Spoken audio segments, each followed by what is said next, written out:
Bafo angisho kabi. You cannot mock God and get away with it. Nama ngisho kabi mfowethu. Kodwa into okumele uyazi ukuthi lo owugodi kuwe akayena ugodi kimi. So mina mangimmoka lo engimmokayo angisuke ngingamokho ugodi, ngisuke ngimokha nje insha, isihlama, amasimba nje. Uyabona? Sengisho ke lo ombiza ngogodi wena. La kumina uwumsunu nje. Uyabona?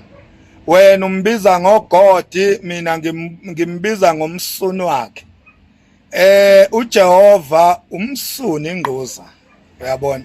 So kumele wazi mfowethu ukuthi ogodi bakho ingquza la kumakhanya. Uyabona? Ya ingquza nje ugodi. So uma ngabe ngimthuka angithuka ugodi, ngithuka nje omunye umfana nje wakomunye umuzi intsha nje yakwenye indawo engahlangene futhi nayo. Uyabona? So ngifuna lokho kube clear kuwe ukuthi uma ngabe ewugodi kuwe ungacabanga ukuthi ugodi nakimi. Ungamthuki wena ngoba ugodi kuwe, ngoba meke wamthuka lo owugodi kuwe, you will never get away with it because uthuke ugodi kuwe. But mina umsunu nje uyingquza wamasimba. Uyabona? So ngithi kwazi nje lokho. Yazi lento ifana nani? Ifana nalento nini enibiza ngamadlozi. Uyabona? Mina lento ekuthiwa amadlozi iwumsunu nje la kimi, yamasimba la kimi ngumfo kaMakhanya, iwumsunu yamasimba yamalebe. Uyabona? Mina into engiyaziyo ngazi amathongo. Ngazi amathongo mina. Ngazi abakithi abalele. Angwazi amadlozi. Amadlozi nje ingquza. Uyabona? So ngifuna ukwazi lokho ukuthi wena mengabuhlonipha amadlozi ungangifaki mina lapho.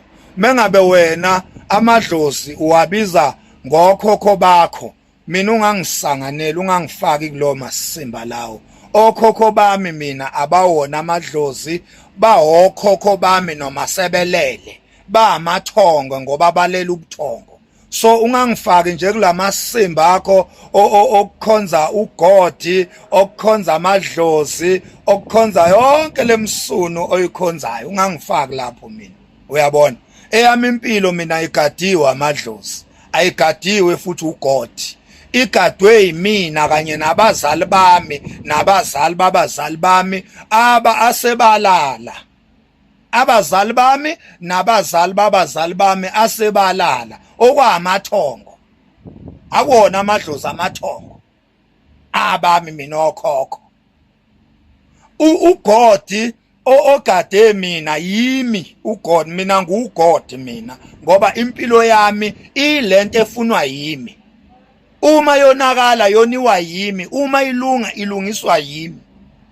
Mina ngiphila ngeinqumo zami, so imini ugodi kimi. Anginayo enye insha ekwelinyizwe yakomunye umuzi kuthiwa isezulwini, kuthiwa kuphi amasimba lawo ekuthiwa ugodi, kuthiwa iphethe impilo yami. Eyami impilo iphethwe yimi. Yabo njoba ngilele kanjena nje, ngizidecide ukulala kanje.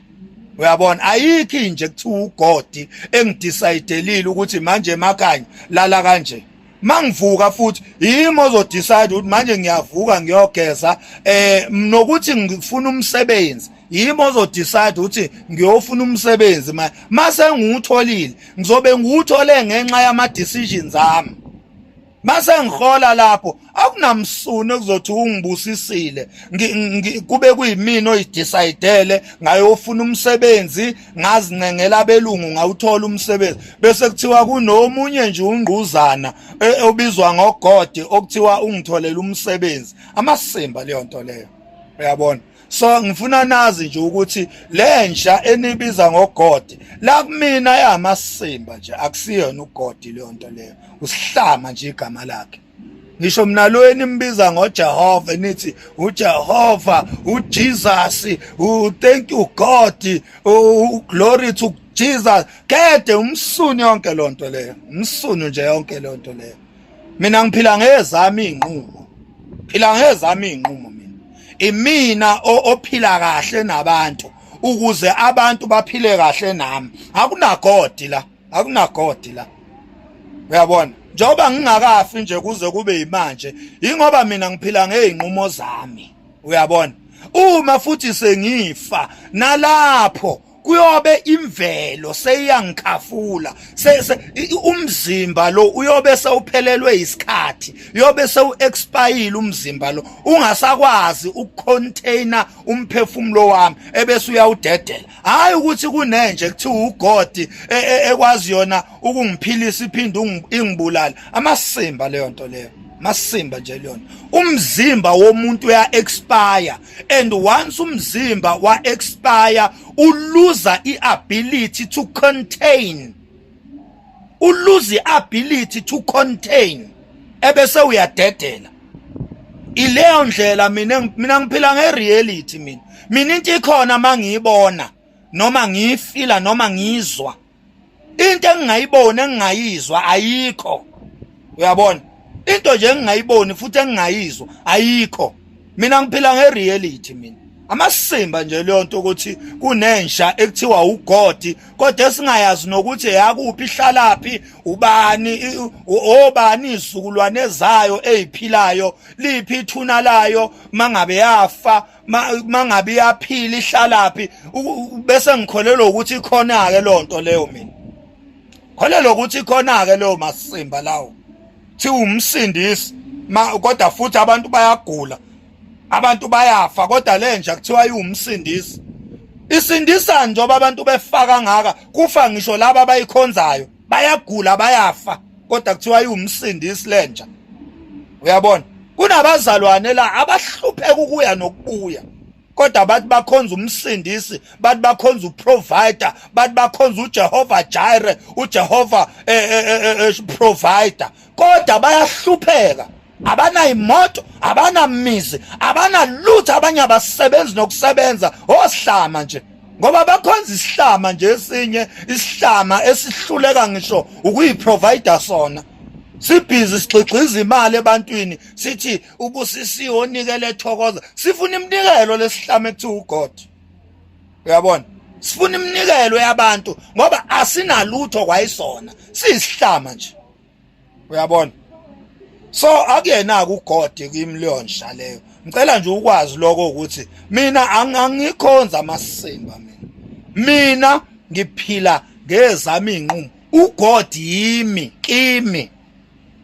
Kimi uGod. Yeah. Yimi ngikwazi ukulala nomfazi ngimfaka ama-sperms amithe. Yimi loyo. Akekho uGod ofaka ingane kumuntu wesifazane. Yimi ngomthondo wami ofaka ingane kumuntu wesifazane. Nami ngimphumela yomthondo kaBaba owafaka ama-sperms akhe kumama. Ama-sperms afica umama enonophele. Umama ngaba umuntu esiswini sakhe. Hayi ukuthi kunoGod owadala mina. Mina ngadala umthondo kaBaba owawu-active. Wakhipha lensizwe active kanje njoba ningibona nje. Uyabona? So bakwethu kanje ukuthi nilona isidakela uma ngabe nina ni brainwashed, ni stereotyped, ni psychologically oppressed and colonialized and brainwashed, yekani ucabanga ukuthi sonke silo masimba lawo. Mina ngikhululekile, mina ngiphila ngeinqumo zami. Kade niyadakwa nina.